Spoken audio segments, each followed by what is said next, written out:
I'm Gary Kendall. I'm a bassist, I'm a blues musician, and you're listening to Talkin Blues. Yeah,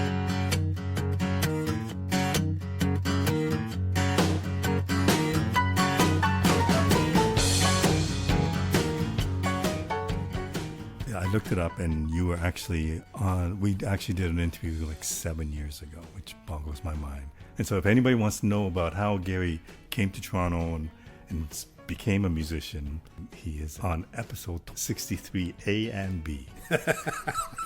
So check that out. It was a long story. and we're picking it up from a certain point. Yeah. So we've talked about you coming down to Toronto, becoming a musician, joining different bands, doing different things, joining Downchild, leaving Downchild, coming back to Downchild. Let's start from that point. What was it like coming back to Downchild once you had left the band? Coming back was great. It was a challenge because Donnie Walsh was the only person in the band from the previous time I'd had with Downchild. And the band was all new. But I knew everybody in the band, you know, Chuck Jackson, Pat Carey, Michael Fonfara, Tyler Burgess was playing drums in the band at that time, and of course Donnie. The repertoire, other than the big three that we call Everything I Need Almost, I Got Everything I Need Almost, Shotgun Blues, and Flip Flop and Fly. The repertoire was pretty much all different. It was all new songs. So that was great, and I liked those guys, you know, that group of musicians who are all still part of my life and career to this day. I'd known them all. Not well at that time. Because I hadn't, other than Tyler Burgess, I hadn't really done a lot of work with the rest of the guys. And how I got back in was the bass player that I replaced, Gary Latimer. He started subbing out to me, and subbing out is not something that happens very often in Downchild. It's usually the same guys on stage every show. So that was a little strange, but I'd done a few shows with them. So was that a reflection of the time or a reflection of the band? Because subbing out is something that happens a lot now. Yeah, it's Downchild. I mean, it's a great gig, so right. There's not very, why would you want to sub out of a great gig? You know what I mean? And these days, if somebody isn't there, it's strange. Right. It has to be the same guys, with that band. It's not a band you sub in and sub out of. You drop all your other gigs to play in Downchild. That's everybody in there. That's our first commitment. So I was called in on a couple of occasions. Dialing it back just a little bit, I'd gone to the 25th anniversary that they'd had at Grossman's Tavern for a week. Right. And I was in on one night. Hawk Walsh was there and some of the older horn players. And as I left that night, walking out the door, I had this thought run through my mind, what if? Because up until that night, I'd never thought about being in Downchild ever again. I'd had my 3.5 years. I'd had the Kendall Wall Band. I was doing a lot of other stuff with my life and career. I was booking clubs. I had a lot going on. And I walked out the door, and I had on an old Downchild T-shirt that I had from those days, the sleeves were cut off, a little too small for me, but I'd worn it that night.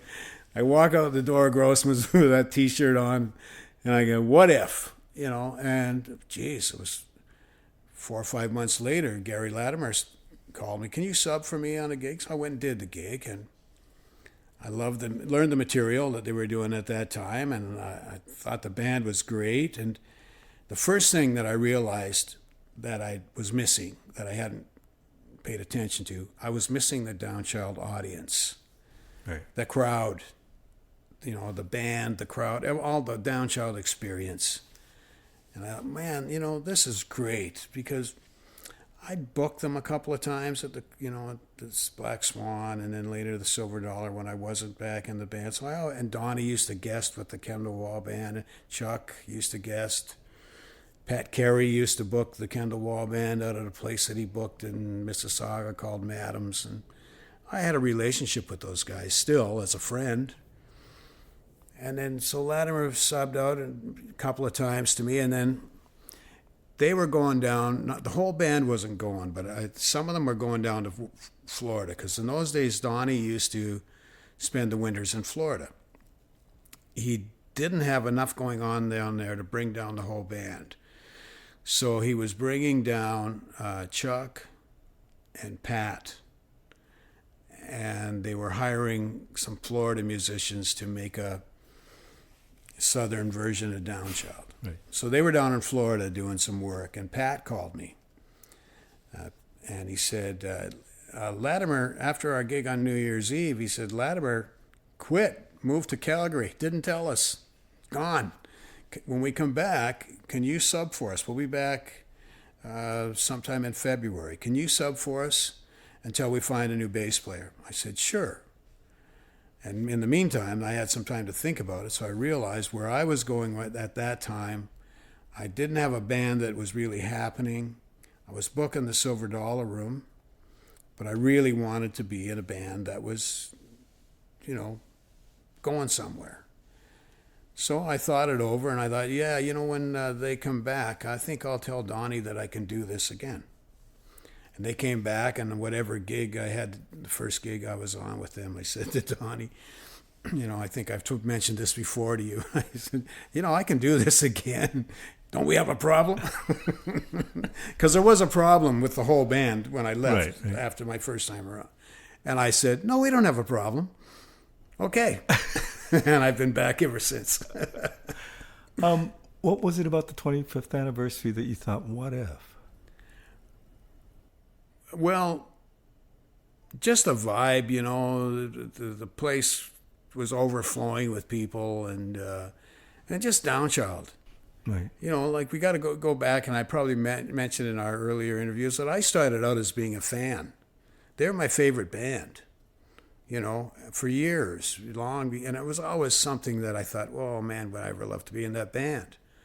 I couldn't in the beginning because their bass player, Jim Milne, was one of my very close friends and a really good mentor, musician exchange kind of person, of changing ideas of what you do as a bass player. We used to have great talks about the music. We communicated on a lot of levels, and all of the guys in the band over the years, a lot of them were my friends.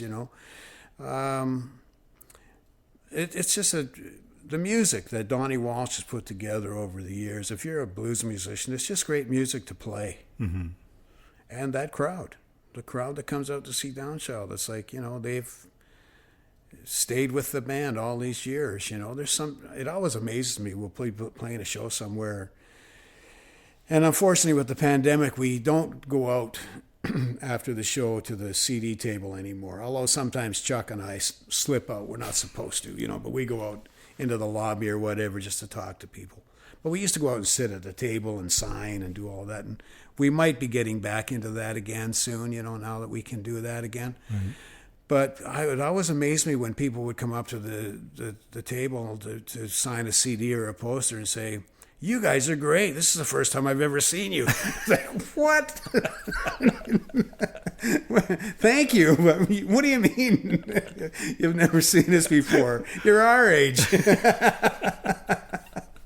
But, it's just fantastic. You mentioned about booking clubs and booking the Black Swan and also the Silver Dollar.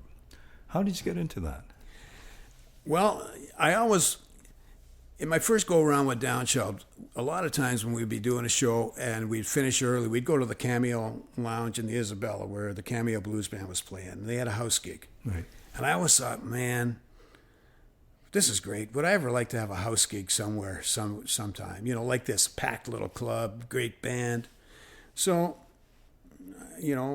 83, I guess it was, I'd left Downchild. I was scuffling around. I didn't know whether my career was going to kick off again or not. I thought, geez, maybe it's over. I've been in, the best band in the world for me to be in, and now I'm not anymore. What am I going to do? The Black Swan was there. I knew the guys that ran the place. They'd been at the El Macombo. I knew them from there. They wanted to start a Saturday afternoon jam, as they called it. They called me. I didn't have a band. So I put a band together with Cash Wall, another former Downchild guy, and a couple of guys that were just happened to be people I was seeing a lot. Richard Smythe on guitar and Cadillac Eddie, Bob Adams on harp, and we started doing. We didn't call it a jam because we didn't want to be like The amateur hour. moving targets for every wannabe in the city. So we called it a blues matinee. But we would run into other people, musicians we knew, and we'd invite them so we could try to have some sort of control over who we had to come and play. Well, it started off, it took a while. The ownership of the club changed. The guys I knew, that original managers, they left. The new owners came in. They kept me there. They renovated the second floor. They allowed me to turn it into a blues club. I started putting up blues posters and photos all around the room and making up mixtapes so they only played blues music between sets. And I turned it into a room that I'd seen from my touring around Canada and the USA, a real blues club. And I was doing my matinee, and it stunk for a while. We weren't getting any people out. And then they let me have special guests, and that bumped it up a little. And then the Alberts Hall folks allowed me to book their artists as our special guests. Next thing you know, we're back in the place, and the band's getting good. So, and if I could just to interrupt, when you said the Alberts Hall people, at that point, a lot of out-of-town blues musicians come into town, play a week, or Tuesday through Saturday, I guess. Yeah. And then they would allow that artist to come in and play with you on Saturday afternoon. Yeah, the star of the show, the leader of the band kind of would come, like A.C. Reed or Luther Guitar Jr. Johnson, all of those, Lazy Lester. So what happened was their booker at the time, Donna McCollum, dropped in one day. And we were doing okay by this time. We were starting to get it off the ground with local guests. Right. And she said, it wasn't, I didn't ask. She said, "This is great. Maybe some of the people that have coming in would like to do this. Would you be interested?" Well, yeah. Got so organized that I would look at their upcoming schedule. She would give me the name of the booking agent or manager of the group. And I would set it up in advance so we could advertise in advance that we were going to have these great, Mighty Joe Young and all of these, Lefty Diz, all of these great guys from Chicago and, Little Willie Littlefield. Amazing. Even some Zydeco cast like Chubby Carrier would come over, the Southern rock blues guys like Tinsley Ellis. Oh, it's fantastic. So we really took off, and our band was getting better as well. In the beginning, we were a little shaky as a band, but no, we were pretty good, and we knew how to back these people up correctly. And the place we were doing really good business, and the club owner came to me one day, and, nothing else was happening at the Swan at the time that was any good. But they were trying to do live music on the second floor, mostly weekend stuff, Thursday, Friday, Saturday. And the club owner came to me one day and he said, and it was also another thing that I had in the back of my mind, would I ever like to have a blues club that I could book and, give other blues musicians work? He said, would you be interested in, you're doing really good on your Saturday afternoon. Would you be interested in doing the bookings here? And, oh, yeah. And I had good relationships with people like Yvonne Matzel and Donna McCollum and Derek Andrews, people like that who did booking. I got a lot of tips from them and I'd observed how they went about it, and I just jumped in and started booking the room and played there Saturday afternoons, and it was, going very well. And it was things run a course. You can get to a certain point where you can only go so far with something. And I was trying to, with the Swan, to bring in touring acts like Duke Robillard, Sapphire Deputy Blues Women, Ronnie Earl. I really wanted to move more in that direction, and they were a little resistant because it cost more money, and there was more involved. You had to get hotels, you had to do this and that. They kind of wanted me, just stick with the local guys, And somebody came over one day or got in touch with me or whatever and said, we're turning the Silver Dollar room into a blues club and we need someone to book it, and we've heard you do a really good job. Would you be interested in talking to us? Oh. So I went over, and I knew the Silver Dollar from the 70s. When I'd be going down Spadina, going to the El Macombo or Grossman, sometimes I'd drop in. It was a strip joint then in the 70s, but they had these really hip jazz musicians backing up the strippers. And their jazz musician friends would come and sit in. So sometimes it was a duo gig, but sometimes it'd be like 5 musicians, 6 musicians on stage. It was hard to see the dancer, and the dancers didn't care.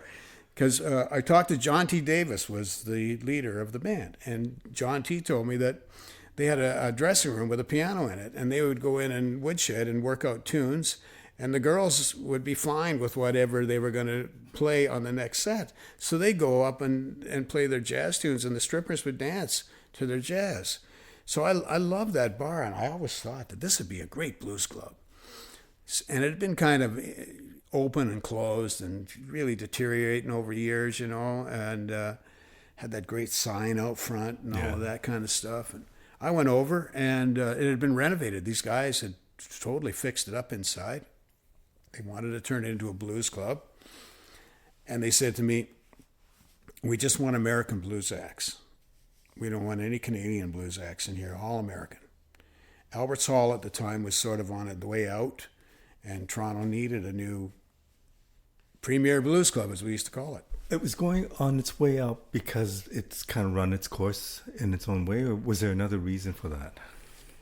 I think they had a great guy booking it, Randy Carlton, really good guy, but I think his hands were tied from the owners that owned at the time, and I don't think, and again, it was changing. It had been a place where they could have blues, 6 nights a week, and now they were cutting it back to 3. And yeah, like the people change and your audience leaves and goes somewhere else, or they just don't go to bars anymore. It was starting to go downhill. They weren't getting the acts, the type of acts that they had been, getting. I don't know the reason for all of that. So I felt a little, Randy had always been really good to me, using me to back up different artists like Philip Guy and stuff like that there. But I was given this opportunity, and there was a group of partners in my first go-round at the Silver Dollar. There was about 5 of them. One guy had the vision, and then the other guys were the people with the money. Sorry, can I ask why they specified that it not be Canadian acts, but that it be international or American acts? They didn't know much about the Canadian blues scene, and they wanted it to be as authentic as it could possibly be. And at the beginning, I said, well, there are some Canadian bands that could fill this place up. Nope. So I went to work for them, and it was really difficult in the beginning because I had this one guy that I was working for, but all his partners had all these different ideas of what was going to happen. And it was very,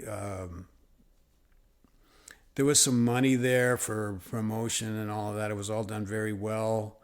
The partners were always fighting and arguing. They didn't want it to be, what they wanted to happen at that time was the basement.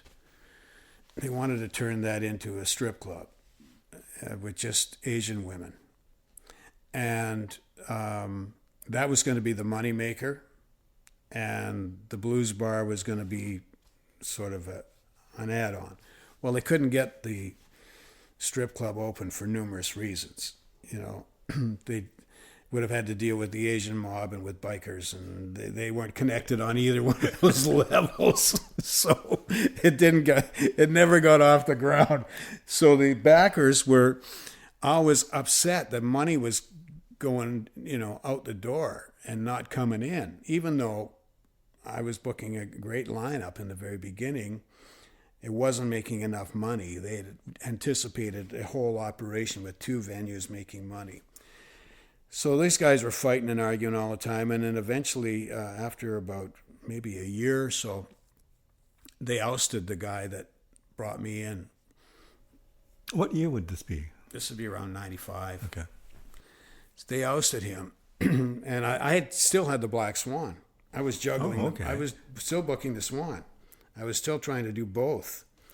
So they ousted me. I went back to the Swan. I took the sound tech from the Dollar with me and convinced the guys at the Swan that you got to have a sound man to make this sound better. So I took Rocky with me, a woman that was doing the sound of the dollar. And the guy who took Yuri Sirkowski, the guy who had the brains of the operation, the one with the vision, who had taken me in, kept saying to me, I'm going to get it back. Just be patient. About 5 months went by, and it floundered in the hands of the partners, and Yuri got it back. So I went back in, but he had no money behind him. So now people weren't getting paid, bills weren't getting paid. Musicians always got paid. No bands ever got stiffed. But it was very hard financially. So once again, it's going down the tubes. And Yuri calls me one day and he says, I'm locked out. They've taken it away from me. I went, you're locked out? I got a bass amp in there. I guess I'd been in there backing somebody up or something, and I had an amplifier in there. I said, who took it? Like, I got to talk to whoever is taking it over. I got to get in there and he wouldn't give me any information. And I thought, Jesus, what am I going to do? At that time, I don't think I might have only had one bass amp. I mean, now I got 5, but then I only had one. I needed that amp. I was, trying to find out who is somebody taking it over, who are the landlords. I got to get my stuff out of there, And I got a call from a guy named Dave Yarmus. He said, I'm the new owner of the Silver Dollar Room. I heard that you were the only good thing there. I want to offer you a job. And I said, he said, I'd like to meet with you. And I said, sure, I'll meet with you, but I'm taking my amp out of there first before we do anything. He said, well, I own everything that's in that building right now. I said, well, something in there is mine. He said, well, with the deal, I got everything in that building I own. But come and have a meeting with me. So I go and have a meeting with him, and it's him and his brother. And his brother, Cosmic Steve, who is exactly what you would think of somebody named Cosmic Steve, he keeps saying to Dave, let him take his amp. He's a musician. Let him take his amp. So finally Dave goes, okay, you can take your amp. And I said, okay, we'll go. We didn't go in the club. We went around the corner to a coffee shop, had a meeting. He said, how long would it take you to, keep bands coming in and your calendar going? I said, well, I haven't canceled anybody yet. So no time at all, So immediately we had I think Coco Montoya, AC Reed. We were back in business. My amp was in a cab on the way home.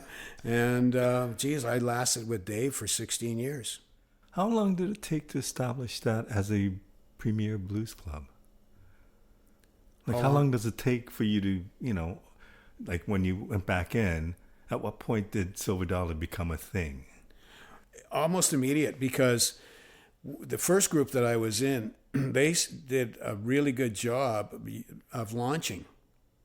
And it was already the place where any blues fan wanted to go because they could see all of these great touring acts that were coming through. So it was already, when Dave Yarmus took it over, it was already in motion. And by this time, it's only one-nighters. No, and I was bringing the bands in usually for 2, 3. Oh, okay. And adding other nights to, I was trying to keep the place open as often as possible. We put Danny Marks in on Monday nights because he'd been at Albert's Hall and that it was no longer. So with his Stormy Monday show, so we dropped him in on Mondays. And eventually Wednesday became the Bluegrass night. That wasn't my idea, but it was successful. Cosmic Steve came up with that idea, and it didn't take off right away, but eventually that became a real good night for the club as well with bluegrass music. And for me, I like bluegrass. I used to have friends that played bluegrass, and roots music, that worked for me. And then my shows would usually be Thursday, Friday, Saturday, and sometimes, we might be dark on the Thursday and just Friday, Saturday. But in the very beginning, I was bringing them in for a few nights, and because we had the audience at first. Eventually, of course, it had to cut back to one night because the audience started to dwindle. Any reason for that? Was it a drinking thing, or was it? Well, we had no competition at first, and then later on, Healy's was competition. Hughes Room started booking the odd blues show, and your audience kind of ages out, whether it be aging out in years or just they age out because they're been to this place and they're looking for something new, or they don't want to go to bars anymore, or whatever. We went through all of that period where all of a sudden they can't smoke in bars anymore. That was a hit for a while, but people got used to it. Then, as the drinking and driving laws got stricter, with good reason, a lot of stuff started happening, and the group, the numbers, the crowd got older, I guess, and we didn't replace them with younger, going out to the bar kind of people. And in the 80s, people that went to the blues bars were in their 30s and 40s, Right. and by the 90s, those people were 40s and 50s, and then as the 90s creeped along, they were getting into their 60s. They weren't going out anymore, in the beginning, we would start our shows at 10:30 at night, I remember that. Eventually, we had to bump it down to like 8:30, and then they complained. Hey, we don't like 8:30 on Friday night. Geez, I was working all day. I can't make it there in time. Geez, can't make anybody happy. What did you learn from that experience of being a talent buyer? I learned both sides of the business. I learned what it takes to run a club and the things that a bar owner has to do. And I always tried to bring everything that I'd learned from playing in good clubs and try to get the club that I worked for to do the right thing, like treat the musicians right and provide them with dinner and a rider and a dressing room and a decent hotel room and respect. And I learned, how hard it is to keep a bar open in Toronto, especially how difficult it is. You got the liquor control board on you all the time, trying to, bust you for different offenses. It's ridiculous. What you go to bars in the United States, and it's just they're run properly down there. Up here, there's always somebody trying to fine you for something, or your insurance rates are really high. It's just hard, hard to find good staff. So I learned both sides of the business because I already knew my side, the musician side. I used to get it from the club owners a lot, where they used to say, you work more for the bands than you do for us. And I'd always say, no, I'm just trying to get a fair deal for both sides, which I was. I knew that I had to make money for the club in order to keep doing what I'm doing. And the one thing that I accomplished at the Dollar was, eventually there was a first group of owners that said to me, only American bands. The second group, where they were a little bit more receptive when I said to them, they knew who Downchild was. They knew who Rita Shirelli was. And I would put those acts in and they would do really well. As a matter of fact, they would almost make more money for them than the touring acts because it was more expensive. The touring acts with accommodations and border fees and all of that stuff, right? Then there were a few bands that were just starting to climb up that I thought, like Fathead, Carlos Del Junco, I thought by putting those guys on the same stage as Bobby Bland or Duke Robillard or any of the American acts, that kind of gave them that kind of cred, and I watched those careers explode, and they would do just as good as any touring act that I would bring in. So there's a lot of satisfaction in that. And I also had a room now. If somebody came to me, wanted to put on a fundraiser or a benefit, I had a venue. Right. We could open it up for things like that, which I'd always wanted to do. I'd always wanted to, whenever you get a chance to give back, do a good deed. Somebody needs money for whatever good cause. We did a lot of that at the Dollar, and it keeps the bar open for a night, provides them with some bar sales, and it doesn't cost you anything. Because usually if somebody's performing at a benefit, they're donating their time. Right. So everybody comes out a winner on that, and then you get a chunk of money to turn over to whatever good cause. Now, you had so many great musicians. I mean, it's crazy to me. When I started documenting the blues in the early 2000s, every weekend there would be another band, usually from Chicago, coming in. And it was just endless back then. Yeah, it was beautiful. Certainly not the case anymore. No. But I can't imagine how many different bands you've worked with. But do you have any personal highlights? Bobby Bland was one. I brought him in twice.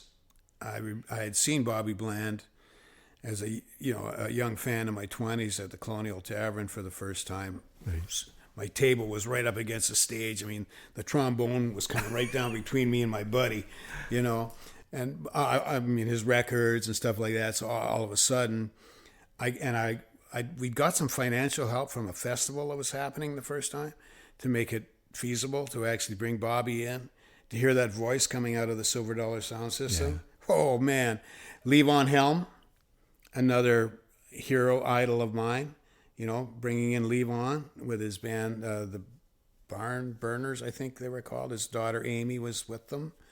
That was pretty good. Bringing the Mississippi guys up with Junior Kimbrough and a few of the other guys from that whole crew of Northern Mississippi, that was pretty cool. Bringing in great Zydeco fans like Nathan and Zydeco Cha-Chas. The time James Brown's band, were in town filming Blues Brothers 2 or whatever, and they wanted a place to play. James didn't come, but the rumor was out, hey, James Brown's going to come too. But the band came and they were killing it, and the place was packed, of course. Hubert Sumlin. Hubert was a laugh because we got him an interview. We got Hubert an interview on Q107 or something like that, right? And the Stones were in town rehearsing. And the interviewer said to him, they knew the connection because Keith had produced a record for Hubert, and I think he had bailed Hubert out of a bad contract. Like he sicked his lawyers on this bad manager, and now Hubert's life was great, So we get Hubert an interview, and the interviewer says to Hubert, so Hubert, do you think the Rolling Stones are going to drop by your show tonight? And Hubert goes, oh, you better wait and see. So, of course, I show up, and there's like lineups going both directions around the corner down the street because everybody thinks the Stones are going to come to see Hubert. Well, of course, anybody who's in the biz like me know that because Hubert said that on the radio, they're not coming, right? They're not going to go anywhere where people have given the warning out that they're going to be there, right? Yeah, there were a lot of, just really... Coco Montoya, I wasn't really big on Coco Montoya.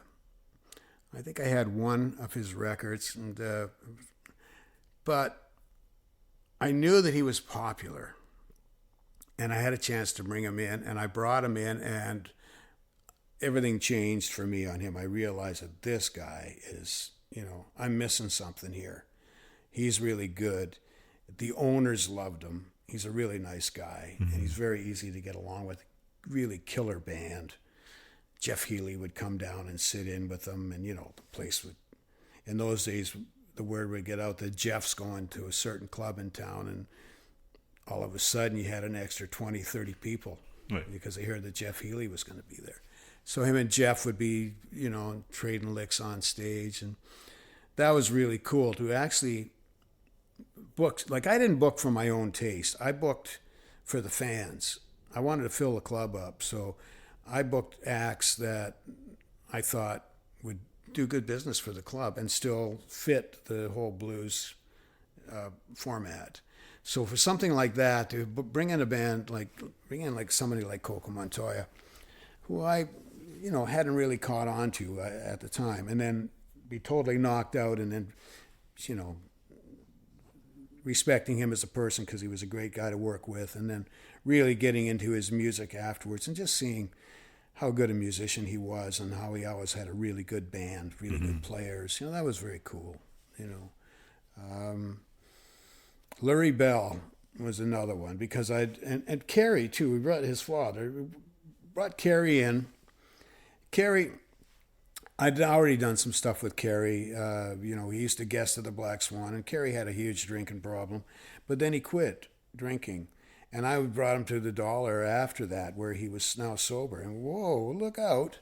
You know, he was good before. Where is he now? He was fantastic to see. He was healthy. He didn't live all that long after that, you know, where he cleaned up. Right. And then bringing in his son, Lurie, who I'd heard all these stories about Lurie, you know, had mental illness problems and just stuff like that.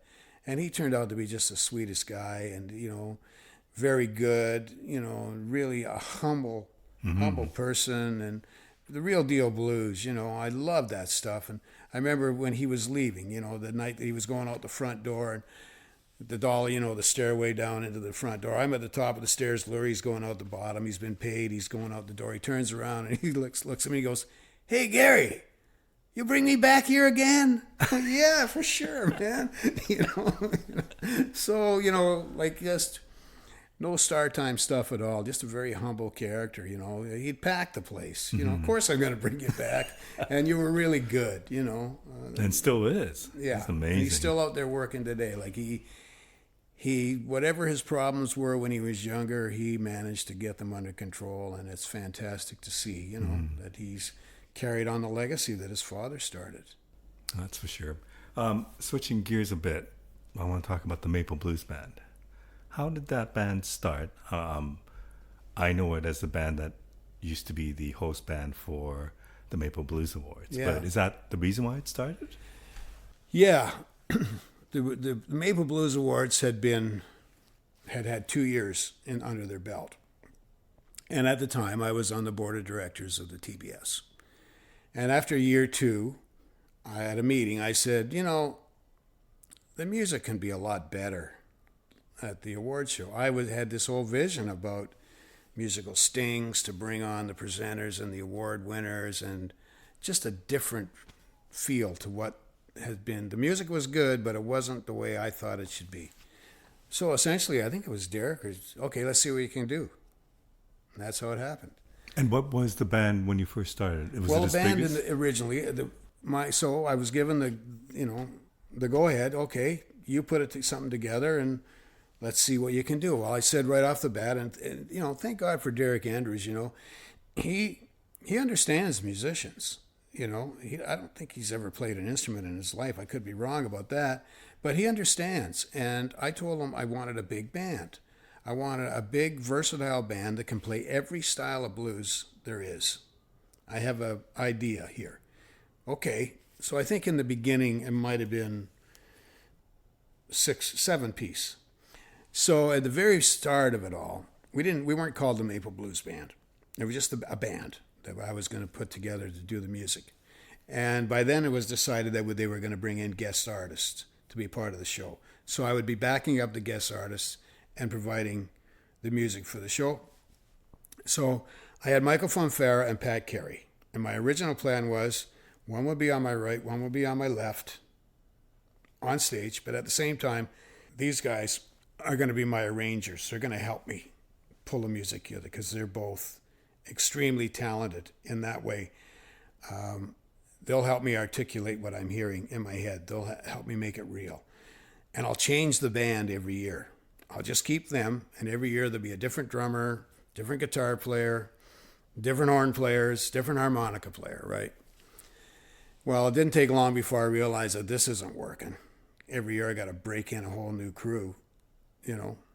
So I got to a certain point, and I just decided I'm not changing the band anymore. And at that time it was Tom Bona on drums, of course, Pat and Fomp were still there, Al Lerman on harmonica and doubling on tenor, Chris Whiteley on trumpet, guitar, harmonica, whatever else you needed to play, Chris could handle it, and Jack DeKaiser on guitar. And that's that. And somebody started referring to us as the Maple Blues Awards All-Stars. I went, oh, Jesus. You know, I don't like that. I don't like. There was no name. You know, we didn't have a name, and I didn't want to be called the All-Stars of any kind. So I kind of shortened that down and started referring to the band as the Maple Blues Band, and we became the Maple Blues Band. And that lineup stuck for a while.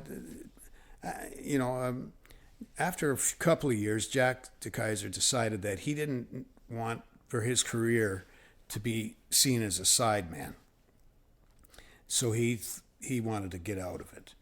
And that was fine with me because during the years where I was switching people around, I'd had Teddy Leonard as guitar, and I really wanted Teddy back in the band because Teddy and I have a really long history. And for me, he's the guy. He's the guitar player. Mm-hmm. He's a fabulous soloist, but Teddy also knows how to fall into the accompanist. Right. He's never trying to upstage anybody. He's just really great. We got Teddy back in the band. And then one year, Chris Whiteley couldn't do it. So we brought in our other friend, Chris Murphy. He doesn't play trumpet or all those other instruments, but we brought him in to play baritone and tenor saxophone. And he proved to be a real asset to the band. He wrote out charts. He was very positive. He was helpful to me. Okay, you're staying. Yeah, Derek, I want another guy in the band. Chris Whiteley's coming back next year. I want to keep Murphy. Okay. So then at that point, we became, I guess we'd grown to 7-piece by that time. And then over time, people, for different reasons, I needed to change the band. So it grew into what it is now. Al Lerman is still there, but now he's just playing harmonica. Jim Casson is in on drums. Jim had been there sort of from the beginning as when we started to branch out with the Maple Blues Band and be part of the Maple Blues Review. Jim was Tom Bona's sub, and we would always have him standing behind the curtain during the award show because Tom was always winning drummer. Right. So we'd have to get Jim to jump in and play the drum sting. So Jim was a natural to be the drummer. Fomp, eventually, Michael Fonfara, he couldn't be in the band anymore. He wasn't really holding up his end, so Lance Anderson became that guy.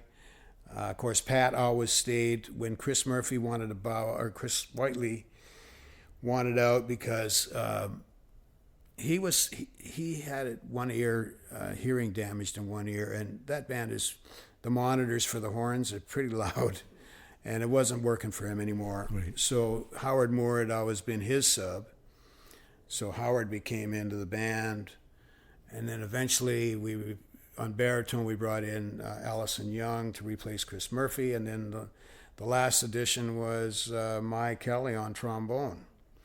And that is what the Maple Blues Band is today, we've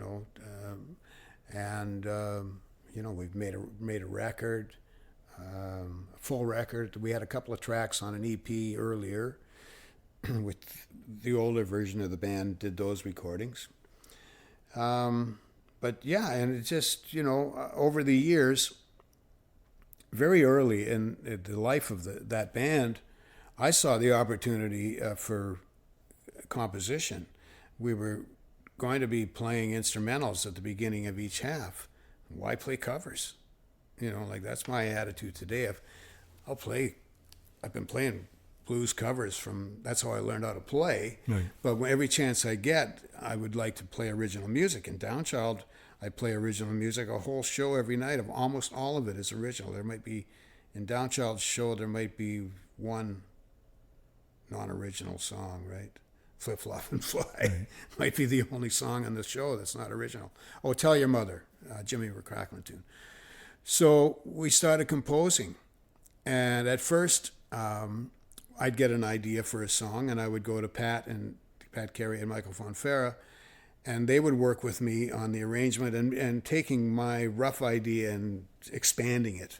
The first time we did that, I was amazed at the piece of music that came out of my little idea of a bass line. And yeah, the horn should just kind of go like this, and yeah, maybe getting those guys on, I was like, it became reality, and it became really good, and they had great ideas. So we composed a couple that way, and then I started thinking, because we didn't compose every year, because we'd play those songs once. We've got to want to play them again.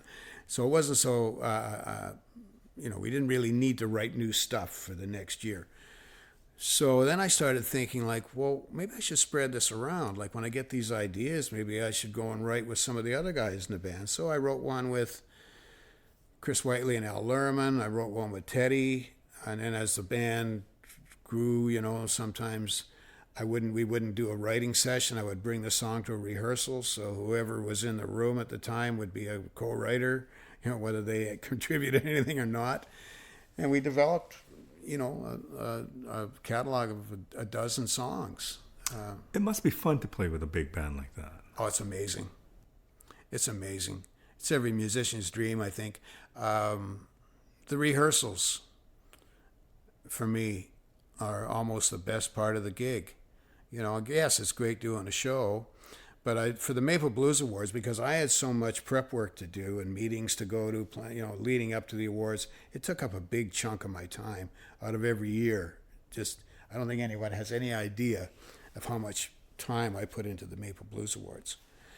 And I would be kind of frazzled as we were getting closer, and then I would go to the first rehearsal with the band, and it would be like, yeah, that's why I do this.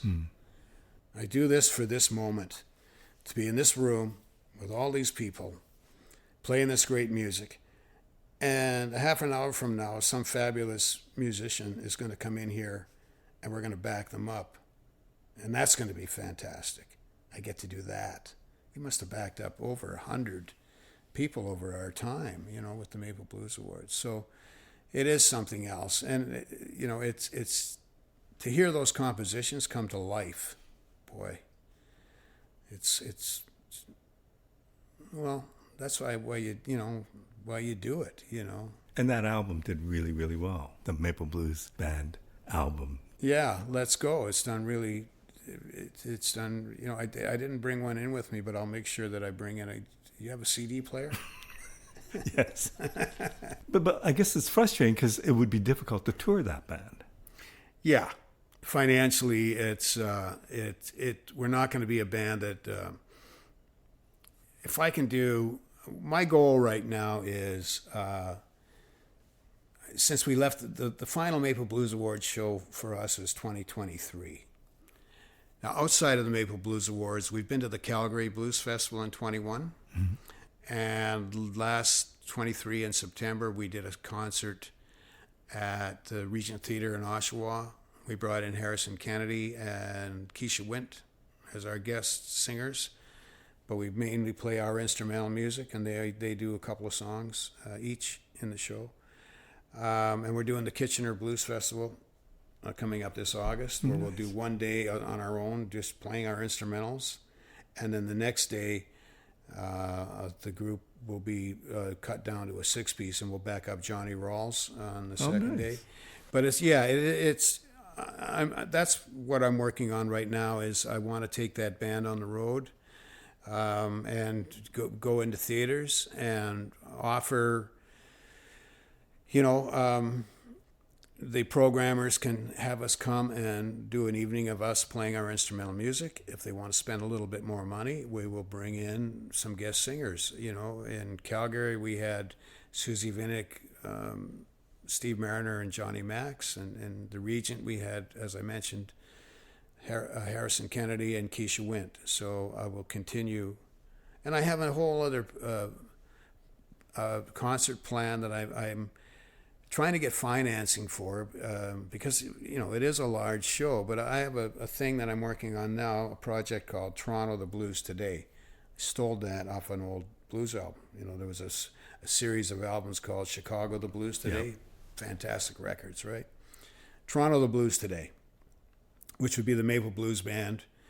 This is the pipe dream that I hope to make a reality. But it would be the Maple Blues Band with Braithwaite and Whiteley, and Jay Douglas as our guests, and Sugar Brown doing an acoustic set solo. And the whole point of that is I want to show the diversity within the Canadian blues community and the Toronto blues community, putting all of those people together. We have a mentorship program that we started where we brought a Jamaican exchange student, Roshane Wright, to play at the Maple Blues Awards with us as a percussionist. So we would add him to that show because we've used him. He played on our record on a couple of tracks. We kept that thing going outside of the award show. And Jay Douglas and I have had on one of my solo EPs, he sings on a track on that. And so we've done work together. And I just want to, besides using it to play our instrumental music, I want to show what we can do as accompanying other artists. But I also want to demonstrate to the public, as you know, look how diverse we are. You know what we have here in Toronto and in essentially in Canada, where all of these different people from different races and cultures have come together, have been brought together by this music. You know, we all come from different directions, how we got into the music and all of that, but we're all there together. And, you know, that's where I see taking the Maple Blues Band. I mean, going on the road, we're probably going to need tour support, you know, more grant writing, but I am not going to give up. You know, if I can put the Maple Blues Band on a stage 2 or 3 times a year, I'll be happy. If it develops into being more than that, I'm okay. That'll be fantastic, you know.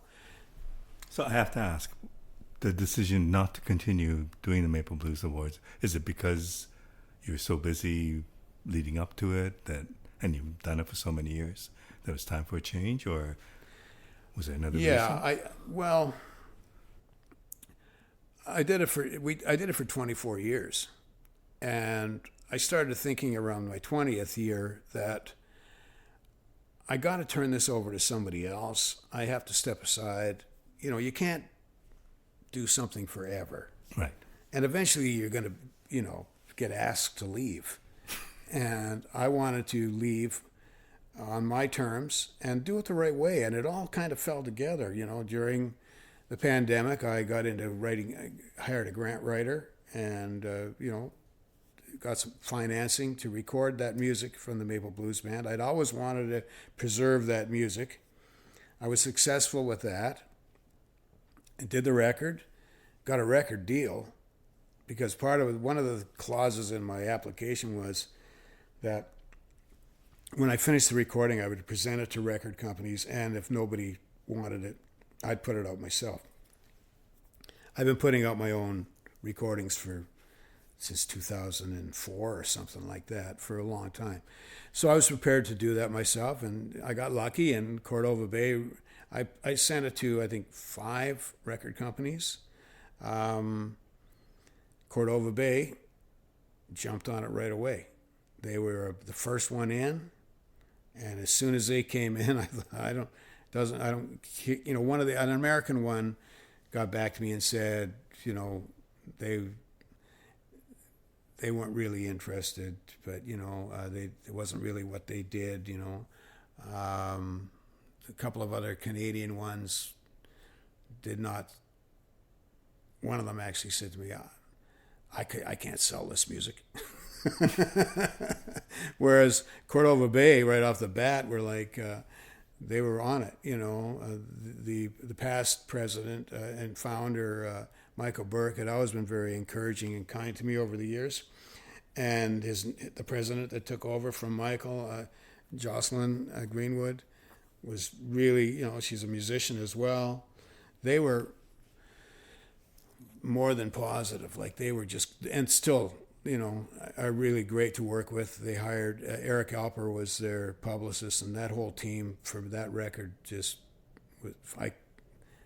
everything is there, you know. And I had the financing to make a record that I wanted to make. I mastered that thing, I don't know, 4 times, because I had the money. You know, I wasn't happy, I'll do it again. You know, mixing, I'd mix something and I'd be like, you know, some of the songs, I mixed them a couple of times and they were perfect. And then there were some that I had to mix like 4 or 5 times. But I didn't have a clock looking down at me saying, you know, hey, wrap it up, you're running out of money. I had the money. So I just made the record that I wanted to make. And it'll stand up, I think, as long as I live. Every records that I've made in the past, like the earlier ones that I did myself, some of them I can't listen to because they don't reach the standard that I was looking for. But, you know, Let's Go by the Maple Blues Band, there's nothing wrong with that one. Boy, I just got the right musicians, got the right recording engineer, who's kind of like my co-producer, really, Al Stu Young. He's a gem, that guy. He's just amazing to work with. He came into my life with Downchild. He does Downchild's records. And it would be hard for me to make a record without Stu. And he's just the guy. You talked about blues today. And with somebody like yourself who's been around a bit, who has seen so many different blues acts when they used to tour, how do you view the blues today? How do you see that world? Well, right now we're in the middle of a bit of controversy where there's some people that are trying to tear some stuff down, but on the whole, I see it as very positive. I see new musicians coming along all the time, that really are bringing something really good to the table. Blue Moon Marquee from out on the West Coast, getting to, I guess they came to the Maple Blues Awards in this show in 2023. They were part of that show. Their act is a duo. Well, they used a couple of our horn players on their songs, but they're pretty amazing. The Blackburn Brothers, who I've known for a really long time, and some of them used to be in Eugene Smith's band, Hot Sauce, who I used to book at the Black Swan that we talked about. And I've gotten to know them over the years as musicians and people. I'm very happy to see where they're going. I think Blackburn is going to be the next Canadian blues band that's going to break out internationally. I think they're just beginning. They're going to blow up. I can see it coming. There's stuff falling in place for them that's, they didn't win any Maple Blues Awards after getting a record number of nominations. I don't think that matters right now in their career. I mean, it would have been nice if they had taken home, some awards. They were up against, people like Matt Anderson and Colin James, and it didn't work out for them. But I don't think that matters. I see the development of where they're going, and their heritage too. Their father, Bobby Dean Blackburn. I mean, he has a history in Toronto music that goes way back.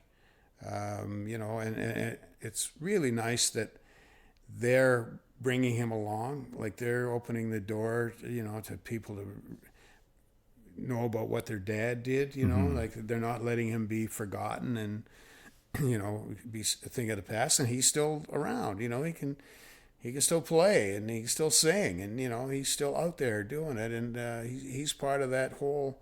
Their family, they're our version of the Neville brothers. It's great to see. I have to wrap this up, but I do want to ask you, before we started, you talked about being a student of the blues and that you're still a student. Yeah. Can you talk about that a little bit as after doing this for so many years, how you are still a student and what you might have learned recently as somebody trying to learn more about the blues? Well, every so often I'll hear, I have a lot of, I have, I think, over 1,000 songs on my iPod. I use an iPod still. I use it in the gym. I hook it up to my stereo setup at home, just turn it on shuffle. And every so often an old blues tune will come up. And I'll hear what they're playing or how the singer is singing or the lyrics. And it's always like, there's always something to learn out of that. Or, you can't stop if you're a musician. You got to keep working on your craft, and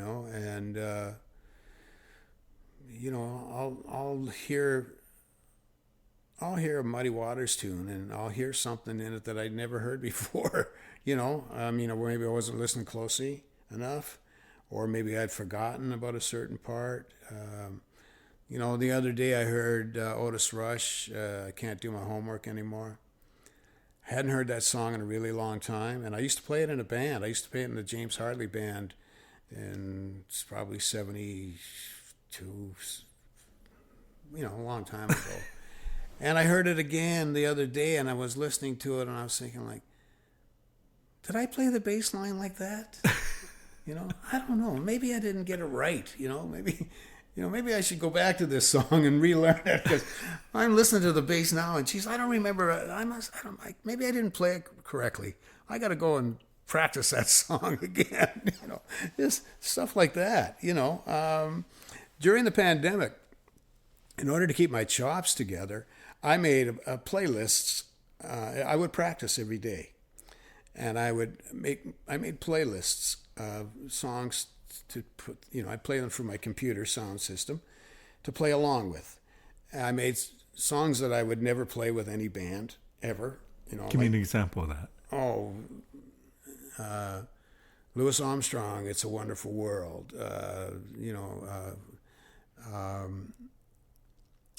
Nick Lowe, "What's So Funny About Peace and Love and Understanding." Just Delbert McClinton, stuff that no one I play with ever going to pull, right? But songs you love. Yeah, a couple of Bob Dylan songs, like "Just Like a Woman," 2 songs from his Infidels record. But anyway, and then I had one of all blues stuff. I had one of all of the Maple Blues Band songs that we were going to eventually recorded. One of Downchild. Maybe one of the Swingin Blackjacks. But anyway, I would play all of these. Every day I would play a different, I had I think 5 or 6 playlists that I would play along to. And the blues songs, when I would play them, I'd "Dust My Broom," "Stormy Monday," all of these standards. A lot of them were standards, and some of them weren't, but about a dozen of them, and they were part of my thing. I'd play along with them, and I would, I've been playing "Dust My Broom" for years and years, but I'd hear a different way of playing it, like, I kind of got off the track playing "Dust My Broom," like I don't put that part in there. It's a very simple part in "Dust My Broom" for the bass. It's mostly one note. Every change, but there's other little things that the bass player does, and I go like, I don't do that. I should start, maybe I should do that, or somewhere along the line, playing it over and over and over again, I developed my way of playing it, right, which wasn't the same as the original Elmore James version, or listening to "Stormy Monday" by Bobby Bland, thinking that I don't Stormy Monday. Well, I'm not playing the same bass part as on the original Bobby Bland version of "Stormy Monday." And then there's the T-Bone Walker version of "Stormy Monday" that's totally different than Bobby's. And I would be playing them both, trying to figure out, like, geez, like over the years playing "Stormy Monday," I play the climb up change and do all of that stuff. But there's stuff that bass player, he plays, every verse he plays different. I've never done that. I always played one bass line in every verse, plus the ascending climb up part. But on the record, every verse the bass player plays something different, because they probably only played it one time in the studio when they recorded it. So this guy is, he's just improvising every verse what he's going to play on the bass. They probably didn't go back and say, or like now they would probably, an engineer would go, well, we'll take what he did in the first verse and we'll paste it in on every verse so the bass will be perfect all the way along. Well, they didn't do that in those days. They just played the song, So that I was learning, I'll hear a song on the radio. I listen to the blues radio a lot. All the ones that we're lucky here in Toronto, right? You have Danny Marks on Saturday night. Well, for instance, my Saturday starts like this. I'm getting in the driveway to drive down to St. Catharines to do my Saturday afternoon gig of playing the blues, which is different every week because it's a different guest artist every week to back up. So at noon, Calling All Blues comes on CIUT, and it's rotating hosts. It's either Sugar Brown or Brooke Blackburn or Blues Dr. Julie. So I listen to that for an hour. When I'm leaving Joe Blow's down at St. Catharines, I'm catching the second hour of Saturday Night Blues with Holger Peterson.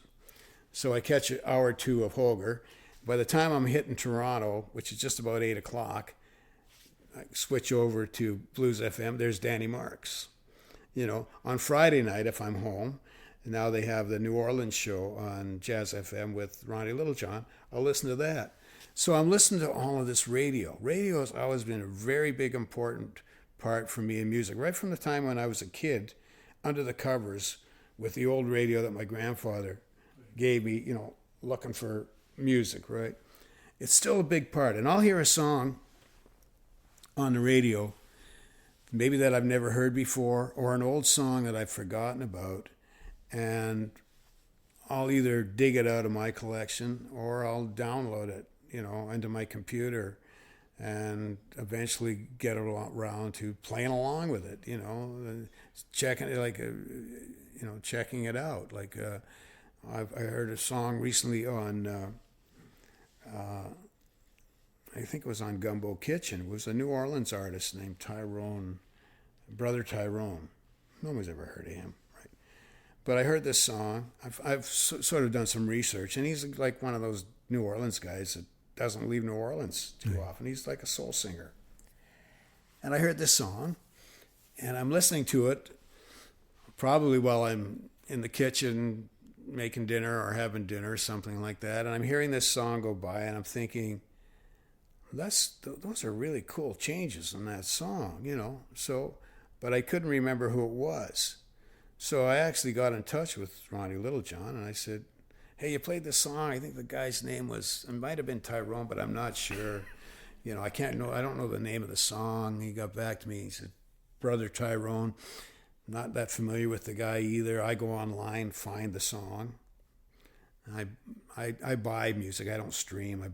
If I have to download, I'll get it from iTunes and pay for it.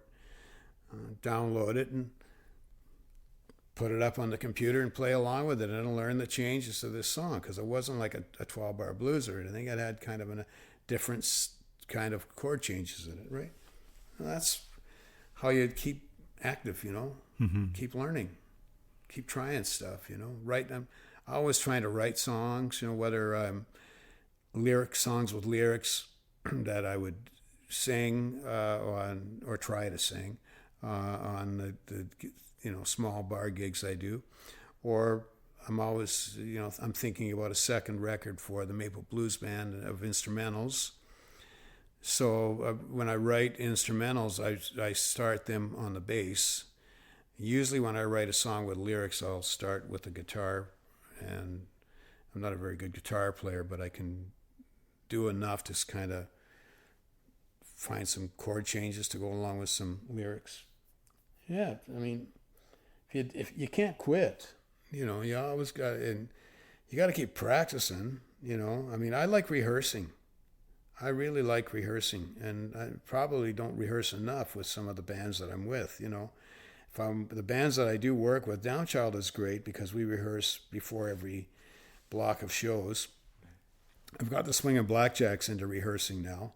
We didn't rehearse for years with that band, and now the Swingin Blackjacks have regular rehearsals. And I, surprised myself the other day. I've been doing some trio work with Teddy Leonard and Tyler Burgess, and I suggested the other day that maybe before the next gig we would have a rehearsal, thinking they'd go, "Wow, you crazy? Nah, we don't have time for that." Yeah, sure. Okay, great. I'll write a couple of songs we can rehearse. Well, Gary, thank you so much for spending more time with me. I appreciate you doing this. Marco, you're very welcome. You've been very good to me and very supportive of me over the time that we've known each other, and I'm not really sure how many years it's been, but it's got to be over 20. Yeah, and we know that we're going to get together in another 7 years. So. Thank you very much. You're welcome.